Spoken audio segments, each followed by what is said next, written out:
We're calling it Pulling Back the Curtain, where we dig deep to expose the real reason for some of the more disturbing developments in American politics and culture today. And our first installment focuses on USAID and U.S. aid to persecuted minorities in the Middle East. These programs are meant to benefit Christians and other minorities in the region, but the benefits have largely gone to those of the Muslim faith. Our government says Iraqi and Syrian Christians are undergoing a genocide. So why aren't they getting the help they need? Just last week, Vice President Mike Pence seemed to take a big step in the right direction.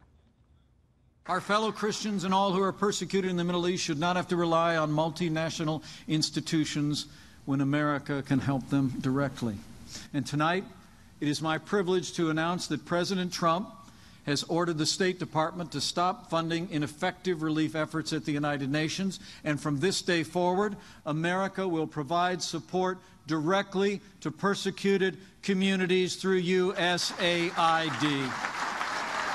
But now USAID, a deeply entrenched government bureaucracy, seems to be dragging its feet on the Trump-Pence agenda.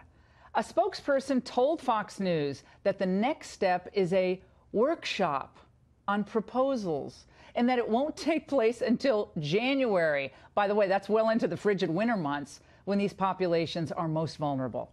And the agency's announcement said nothing about cutting off funding to the UN, as Pence originally declared. So why are parts of the government defying the president's orders? Joining us now for reaction from Houston is Congressman Brian Babin, a Republican from Texas. And here in Washington, Nina Shea, an international human rights lawyer for over 30 years, and former Obama State Department official David Tafuri, who just returned from a refugee camp in Iraq.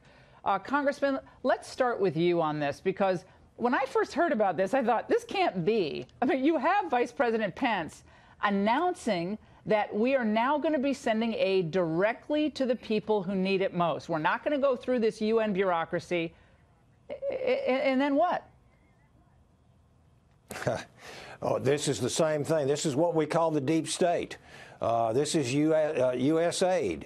This is the same organization that has teamed up with George Soros in countries like Macedonia.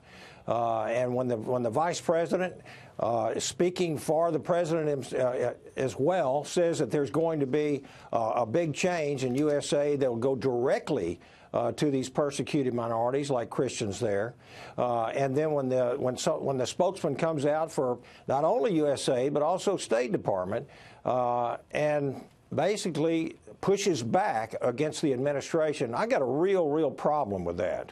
The populations of Christians have fallen in these countries there in Syria and Iraq by almost 80%. And the UN camps are filled with ISIS infiltrators, and basically Christians do not go into these UN camps from whence come our refugees into our country. And so this is why it's so important for the tax dollars of the United States to go directly to these persecuted groups rather than through the corrupt and the obviously incompetent UN agencies. Or purposeful. This is it seems purposeful. I mean, this isn't the first time USAID has gotten itself into some hot water. David, you just came back from this camp, and there's so many poignant stories and so much suffering that comes out of these places. But tell us what we are getting wrong, do you think, in this narrative so far? Sure. So I was in Iraq about a month ago, and I went to Kirkuk and other places across northern Iraq. 2 weeks after I got back, the Iranian-backed Shia militias and Iraqi army went into Kirkuk and took back Kirkuk, which for the last few years has been peaceful and secure, held by the Kurdish Peshmerga. They displaced 158,000 people, many of which are religious minorities. There's now reports from a Christian town, Teleskov, in Iraq, that the Shia militias are actually persecuting Christians there. The problem in Iraq is not going to be solved by USAID or by the UN. It needs to be solved by the U.S. military and the State Department, and by putting pressure on Baghdad to pull back the Iraqi army and pull back the Shiite militias. This is a security problem. It's not something that either the UN or USAID can solve. Nina, you've been studying this and following this and advocating for Christians in the Middle East, I think more than anyone I know, for many maybe, years. except Father Ben Keeley is Yes. the other one. But tell us why this issue is so incredibly important for people watching us tonight, what they might not know about what's going on. Yeah, well, there's hundreds of thousands of Christians and Yazidis. These are survivors of ISIS genocide. Now, there's an inflection point now because the U.S.-led coalition has liberated their hometowns, and they want to go home. This is in Iraq, northern Iraq area. Mosul? Yes, Mosul, but Nineveh? that's a Sunni town now, Sunni city. But Nineveh province is where the Christians and Yazidis both live. And they're desperate to go back. They are very depressed. They've been in displaced centers this is the fourth winter. They've been streaming out of the region. This place is going to be devoid of, they're going to be erased. So So get me back to Pence. Yeah, Pence the vice president gave a very decisive speech for swift help, for immediate help. And for how much money are we talking about? Well, it's, we're probably talking about tens of millions of dollars could really help these people go back to their homes. And it goes to the UN, and then what happens? If it goes to the UN, well, which Vice President Pence said he doesn't want to do. Yeah, really let me cite some examples. There's the town of Telescope. This is the town which Navy SEAL Charles Keating gave the ultimate sacrifice to liberate this from ISIS. And there are Christians who have gone back there, and they want to live there.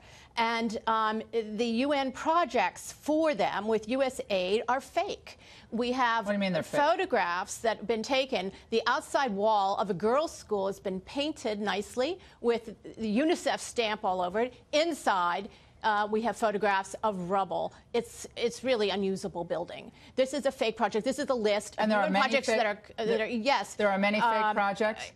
There's the town of Tel Skyf. This is a place that used to be a Christian town. The UN claims it's doing projects for the Christians there. Not happening. Well, the UN has moved ISIS families into that town.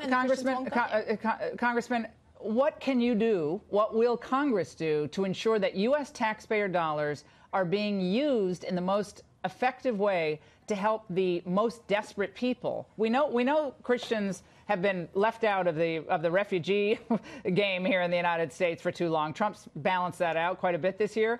But what will you and Congress do? Well, Congress needs to step up to the plate and support the president's and the vice president's aims of giving aid directly to these persecuted minorities like this. And quite frankly, and Ms. Shea, she had a great op-ed with Fox News, which I read just today, and was talking about a school in Telescope where the formerly Christian. She is just referencing that. Yeah.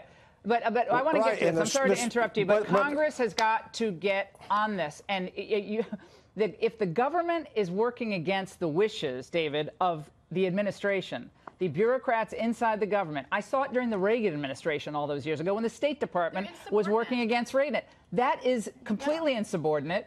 And they're just running their own mini-government inside our government. You can't support that. I, of course, do not support that, and that should not be happening. But there's a strange thing about what Vice President Pence tried to do. He tried to say we need to move our funding for refugees from the UN to USAID. But at the same time, the administration has proposed huge cuts to USAID, 27% cuts over the next 10 years. So how is USAID going to do more for refugees when it has less? Well, that makes no sense. But the bigger problem in Iraq, which people have to understand, is the administration's support for the one Iraq policy rather than allowing Christians and other minorities to have more power Iraq was a disaster. in Iraq. Iraq was a disaster. Should never gone direct. Trump. That's part of the reason why he won. It's a political problem, not a funding problem here. Right. We gave $32 million to the Rohingya Muslims just 2 months ago, as we should have. Yeah, we're helping people who need help, but these Christians are among the most persecuted, and the Yazidis as well. It's a great conversation, and no one else is talking about it. Congressman, I'm so sorry. We'll have you back. I'm going to be on this issue for years. So